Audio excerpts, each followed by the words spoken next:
सो dear student, अब हम activities, solve example और प्रैक्टिस सेट 1.2 सॉल्व करने जा रहे हैं। आपके बुक में पेज नंबर 12 के ऊपर दो एक्टिविटीज दी गई। एक पेज नंबर 12 पे, एक पेज नंबर 13 के ऊपर है। और उसके बाद हम सॉल्व एग्जांपल को स्टार्ट करते हैं। पहली एक्टिविटी कुछ इस तरह से दी गई है और इसका क्वेश्चन कुछ इस तरह से है कि if A B parallel to C D, parallel to E F and A C equal to 5.4, C is equal to 9 and BD is equal to 7.5, then find out DF। So यहाँ पर इस तरह का फिगर दिया हुआ है। Solution में हम वही जो दिया हुआ है क्वेश्चन में वो लिखेंगे। Given AB is parallel to CD, CD parallel to EF, ये तीनों एक दूसरे को पैरेलल है। साथ में हमें क्वेश्चन में दिया है AC equal to 5.4, CE equal to 9, BD equal to 7.5 and DF जो हमें मालूम करना है। क्योंकि ये जो तीन पैरेलल लाइंस है, तो तीन पैरेलल लाइन के लिए आपके पास प्रॉपर्टीज होती है कि इनसे बने हुए जो इंटरसेप्ट्स है वो आपस में इक्वल होते हैं। सो हम यहां पर लिखेंगे ए बी अपॉन, यहां जो मिसिंग है वो है सीई, एंड दूसरा हमें मिलेगा B D upon D F. अब ये कहां से आया है, तो वही जो हमने प्रॉपर्टी पढ़ी है उसी प्रॉपर्टी को यहां रीजन में लिखना पड़ेगा। Property of three parallel line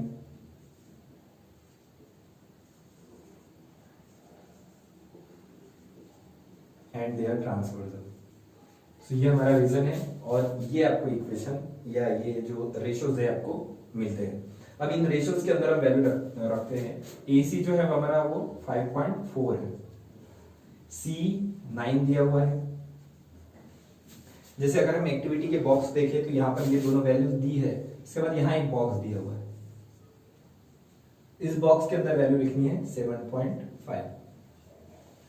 उसके बाद DF। तो जिस तरह से आपको एक्टिविटी दी रहेगी आप कुछ उसके अंदर क्वेश्चन लिख सकते हो समझने के लिए। बाकी आपकी एक्टिविटी इस तरह से दी हुई है। अब इसको सिंप्लीफाई करने के लिए DF को हम यहाँ लेके जाएंगे और इस रेशियो को रेसिप्रोकल करके हम राइट हैंड साइड लेके जाएंगे। Therefore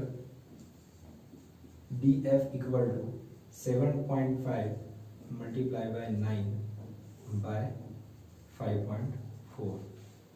Therefore DF equal to, यहाँ बॉक्स बना हुआ है, हम इसको सिंप्लीफाई करते तो हमारा आंसर आएगा 12.5। सो इस तरह से ये आपकी पहली एक्टिविटी थी। इसके बाद हम लेते हैं पेज नंबर 13 पर जो दी है वो वाली एक्टिविटी।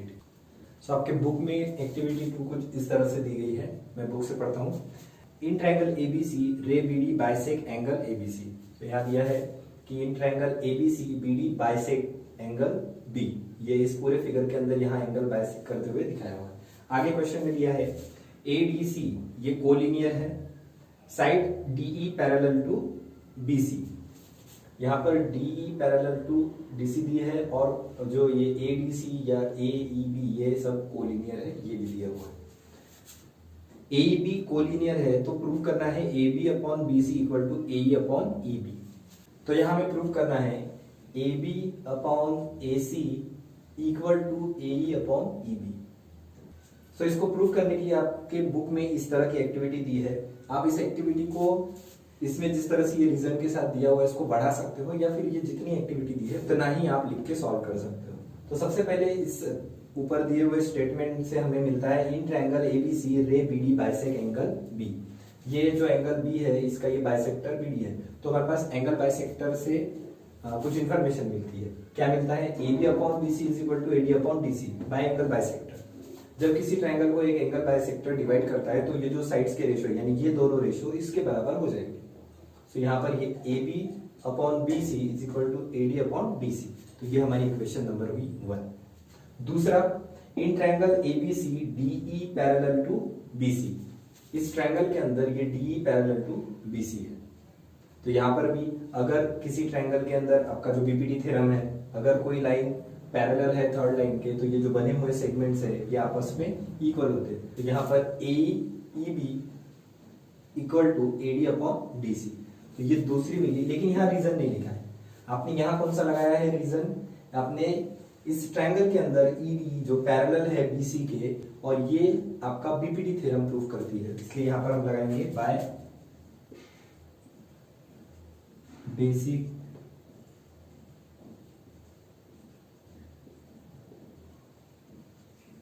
Proportionality theorem. तो यहाँ बेसिक प्रोपोर्शनलिटी थ्योरम और एंगल बाइसेक्टर से आपको दो इक्वेशन मिली है। फ्रॉम 1 and 2 देखिए कि इनके राइट हैंड साइड जो है इक्वल है, इसलिए लेफ्ट हैंड साइड भी इक्वल होंगे।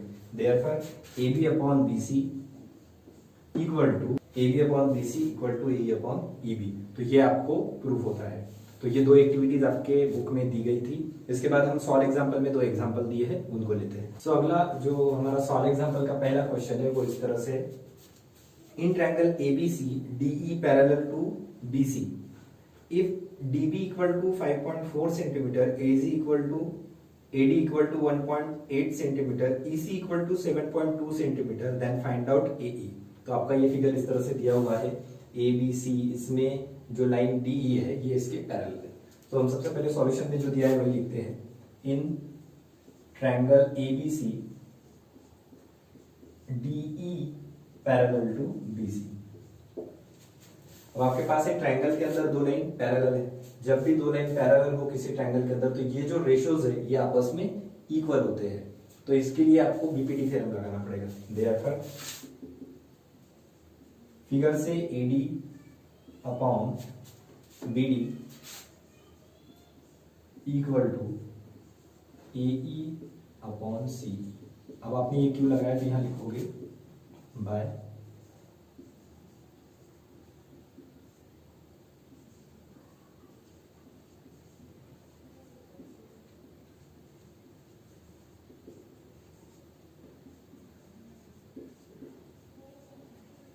बीपीटी आपने ये लगा दिया है। अब इससे रिलेटेड आपको क्वेश्चन में कुछ वैल्यूज दी गई है। देयरफॉर AD की वैल्यू दी है 1.8 सेंटीमीटर, ये है 5.4 सेंटीमीटर। AE की वैल्यू निकालनी है और C जो दिया है वो है 7.2। इनको कैलकुलेट करते हैं। ये सारा पोर्शन हम एक तरफ लेके आते हैं और AE को एक तरफ रख देते हैं। Therefore 1.8 multiply by 7.2 divide by 5.4 equal to AE। जब फाइनल आंसर निकालेंगे तो AE इक्वल टू 2.4। क्योंकि इस बार क्वेश्चन में यूनिट दिया हुआ है इसलिए आप 2.4 के बाद सेंटीमीटर लिखना ना भूलें। और यहाँ पर आंसर जो आपका हाफ मार्क का होता है, देयरफॉर आंसर करके लिखेंगे द रिक्वायर्ड आंसर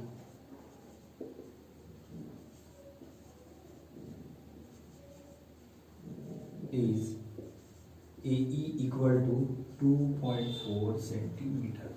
तो इस तरह से आपका ये पहला सॉल्व एग्जांपल है। अब हम लेंगे दूसरा solve example. So dear student, आपके बुक में जो सॉल्व एग्जांपल का सेकंड एग्जांपल है वो कुछ इस तरह से दिया गया है और उसका फिगर ऐसा है। यहाँ पर PQR एक ट्रायंगल दिया है और PR ये जो RS है ये उसका बाइसेक्टर है। क्वेश्चन है, in triangle PQR RS is a bisector of angle R। तो यहाँ पर इस PQR के अंदर ये RS इस एंगल का बाइसेक्टर है। साथ में कुछ वैल्यूज दी है। If PR is equal to 15, QR is equal to 20 and PS equal to 12, then find out SQ। So इस ट्रायंगल को प्रूव करने के लिए आपके पास एक प्रॉपर्टी है, वो है बाइसेक्टर वाली। तो सॉल्व करते हैं इसे। इन ट्रायंगल PQR, इस ट्रायंगल PQR के अंदर RS इज या RS bisects angle PRQ। Therefore जैसे आपने इसके अंदर RS bisect of angle PRQ ये लिखा तो आपके पास प्रॉपर्टी है एंगल बाइसेक्टर की। जब भी कोई बाइसेक्टर एंगल को बाइसेक्ट करता है तब ये जो दो रेशो होते हैं ये इन दो रेशोज के इक्वल होते हैं। यानी हमें मिलेगा PR upon RQ equal to PS upon QS। तो यहां मिलेगा PR upon RQ equal to PS upon SQ।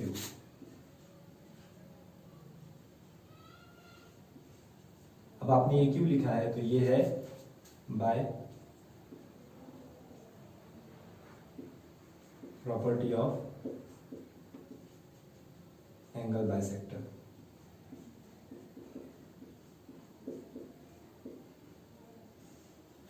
तो by property of angle bisector आपको मिला P R upon R Q equal to P S upon S Q. इनमें से values रखते जाते हैं जो आपको क्वेश्चन में दी गई है। देयरफॉर हमारे पास पी आर की वैल्यू है 15, आर क्यू की वैल्यू जो दी है वो है 20, पी एस 12 और एस क्यू हमें फाइंड आउट करना है। देयरफॉर इन वैल्यूज में से एस क्यू को हम यहां लेके जाते हैं और इस 15/20 को रेसिप्रोकल करके हम अदर साइड लेके जाते हैं। Therefore S Q equal to 12 multiply 20 divide by 15।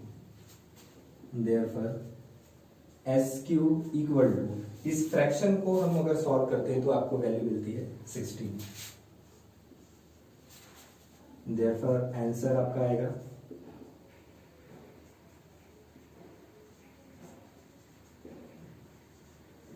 the required answer is SQ equal to 16। तो ये हमारा सॉल्व एग्जांपल का एग्जांपल 2 कंप्लीट होता है। इसके बाद जो नेक्स्ट वीडियो होगा वो प्रैक्टिस सेट 1.2 पर होगा। प्रैक्टिस सेट 1.2 के पहले का जितना भी पोर्शन है वो हम कवर कर चुके हैं। तो तब तक के लिए गुड बाय।